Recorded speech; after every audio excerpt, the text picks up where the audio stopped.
Hello friends, आज हम लोग देखेंगे अशोक के बारे में जानकारी देंगे। अशोक की बात करें अगर तो अशोक और उनके जो सक्सेसर है उनके बारे में हम देखेंगे। अशोक 273 बीसी से 232 बीसी के बीच में हम इसके टेन्योर को देखेंगे। 269 बीसी में इसने राज्याभिषेक किया, 4 वर्ष का समय लग गया। बौद्ध ग्रंथ महावंश में ऐसा मेंशन है कि दीपवंश और महावंश में कि इसने अपने 99 भाइयों का कत्ल किया, उसके बाद वो गद्दी को एक्वायर करता है। हालांकि यह कितना सत्य है इस पर हिस्टोरियंस को क्या है विवाद है, हम उस बात पर नहीं जाएंगे। हम जो एग्जाम में क्वेश्चन आते हैं उनको देखेंगे, ठीक है। अशोक के स्तंभों में इसे क्या कहा गया है, देवानाम्पी कहा गया है। देवानाम्पी का टाइटल मिला है अशोक के स्तंभ अभिलेखों में, ठीक है। गुर्जरा की बात करें, माशकी की बात करें और उदयगोलन और नेत्तूर जो अभिलेख हैं इसमें अशोक कहा गया है। याद रखिएगा अशोक के वेरियस नेम्स हैं। अगर बात करें स्तंभ अभिलेखों की, पिलर इंस्क्रिप्शन की, तो उसमें इसको बेसिकली देवानाम्पी कहा गया है। जो देवताओं को प्रिय है उसको देवानाम्पी कहेंगे। और गुर्जरा, मास्की, उदयगोलन और नेत्तूर अभिलेखों में इसको अशोक कहा गया है। अगर बात करें भब्रू बेराट, जो राजस्थान के जयपुर में पड़ेगा, इस इंस्क्रिप्शन में इसको मगधाधिराज या मगध का राजा, मगध का किंग कहा गया है। और यहीं पर इसको प्रियदर्शी का भी टाइटल मिला है। और इसी आपके अभिलेख में बुद्धम, धम्मम, संघम की जो है चर्चा की गई है। अगर मास्की अभिलेख की बात करें तो मास्की अभिलेख में अशोक को बुद्ध शाक्य के भी कहा गया है, तो याद रखिएगा। अगर बात करें पनगड़िया अभिलेख, पनगड़िया अभिलेख पड़ता है बेसिकली एमपी में, इसमें इसको महाराजाधिराज का टाइटल दिया गया है, अशोक को महाराजाधिराज कहा गया है। अगर बात करें पुराणों की तो पुराणों में इसे अशोक वर्धन के नाम से जाना गया है। और अगर बात करें राजतरंगिणी में भी जो है अशोक ने नेपाल की विजय की थी, इस बात की जानकारी देखने को मिलती है। अगर बात करें जो आपका नेपाल है, नेपाल में लालीपाटन, देवपाटन और देवपाटन शहर जो सिटी है उसको बसाने वाला और कोई नहीं अशोक है, याद रखिएगा इस बात को।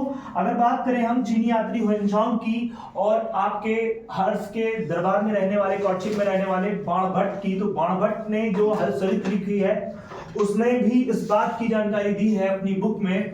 और शियुकी नामक बुक में जो है आपके हुएनसांग ने जानकारी दी है कि कहीं ना कहीं जो आपका अशोक है उसने नेपाल को जीता।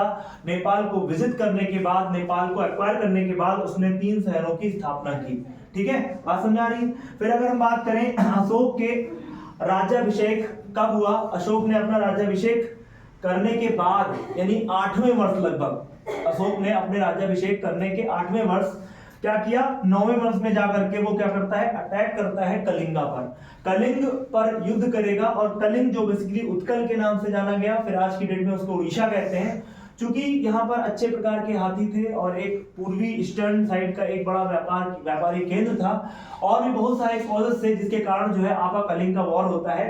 बेसिकली अगर बात करें हम साउथ से, जब हम उत्तर से दक्षिण की ओर जाते हैं, देखिएगा इस चीज को समझिएगा, विजुलाइज करिएगा। इंपॉर्टेंट पॉइंट है कि आखिर कलिंगा को विजय करने का कारण क्या थे, what is the causes of to acquire Kalinga. Kalinga की बात करें तो ये आपका ईस्टर्न व्यापार का एक सेंटर है। साथ में यहाँ अच्छे प्रकार के हाथी यानी एलिफेंट पाए जाते हैं जो आपके आर्मी में वर्क करते। और साथ में ये आपका जाने, अगर साउथ जाना है तो इसी रूट से होकर के जाना होता था, तो इसकी एक स्ट्रैटेजिक लोकेशन थी। साथ में यहाँ पर तांबे के, ठीक है, तांबा है ना, और एज अ तांबा अगर बात करें, तांबा के अलावा अन्य जैसे कॉपर है, मेटल्स थी, यहाँ पर एफी लोहा पाया जाता था, अच्छी प्रकार के कोयला, ये इस सब चीजों का भंडारण था।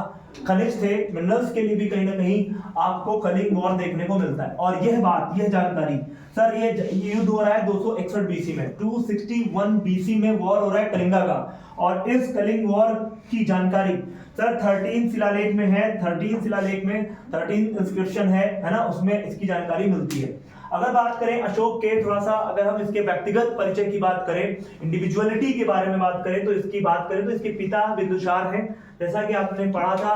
इसकी माता के 3 नाम दिखाई देते हैं, एक धम्मा और कहीं कहीं इसको पाशादिका और कहीं कहीं शुभद्रांगी के नाम से जाना गया है। अगर बात करें धम्मा, तो महाबोधि ग्रंथ जो है उसमें इसको धम्मा के नाम से जाना गया है।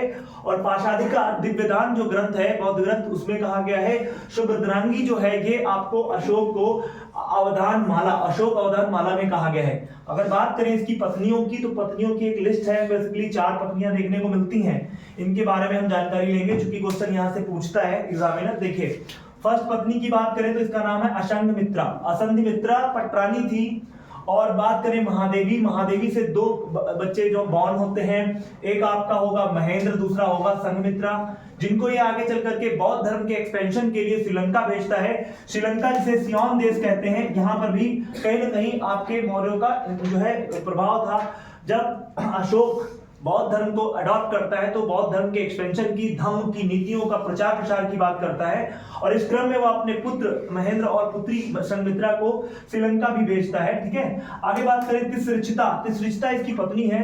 बेसिकली ये ब्राह्मण ग्रंथ को, ब्राह्मण बेसिकली धर्म को मानती है और यह बौद्ध धर्म के खिलाफ है। कहते हैं ये जब अशोक की मृत्यु होती है तो अशोक की मृत्यु के बाद ये खुद को सती कर लेती है ना, और वहीं पर मर जाती है। अगर बात करें बौद्ध धर्म की विरोधी है और इसने बौद्ध वृक्ष को कटवा दिया, ये चीज याद रखिएगा। आगे चल करके हम सुंग डायनेस्टी में देखेंगे शशांक आएगा और शशांक जो है आपके बौद्ध वृक्ष को कटवाएगा।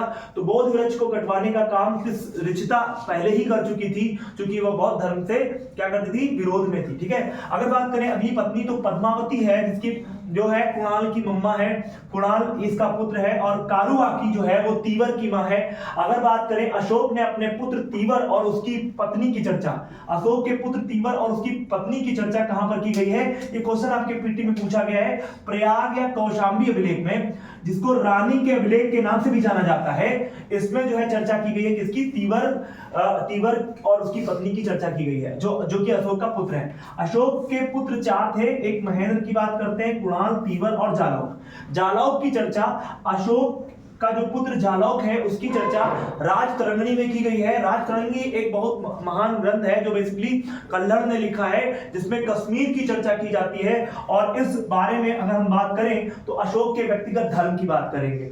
अशोक ने किस धर्म को अडॉप्ट किया, इनिशियल स्टेज में महावंश से यह जानकारी मिलती है कि अशोक ने सर्वप्रथम क्या किया, बेसिकली वह ब्राह्मण धर्म को मानता है, क्योंकि यह 60,000 जो है लोगों को एक साथ खाना खिलाता है। ठीक, तो ये जानकारी मिलती है, ब्राह्मण जो है धर्म को मानता है। बाद में इसको जो है बौद्ध भिक्षुओं से ये जब शरीक जो उनसे जब मिलेगा तो क्या करेगा, बौद्ध धर्म में जो है वो प्रवोक करेंगे और वो बौद्ध धर्म को अडॉप्ट करेगा। अगर बात करें तो मोगल तिसपुत के जो है आपके जिनके टाइम पीरियड में 3rd बौद्ध संगीति हो रही है, मोगल पुत्र तिसपुत के प्रभाव में आकर के बौद्ध धर्म को अडॉप्ट करेगा।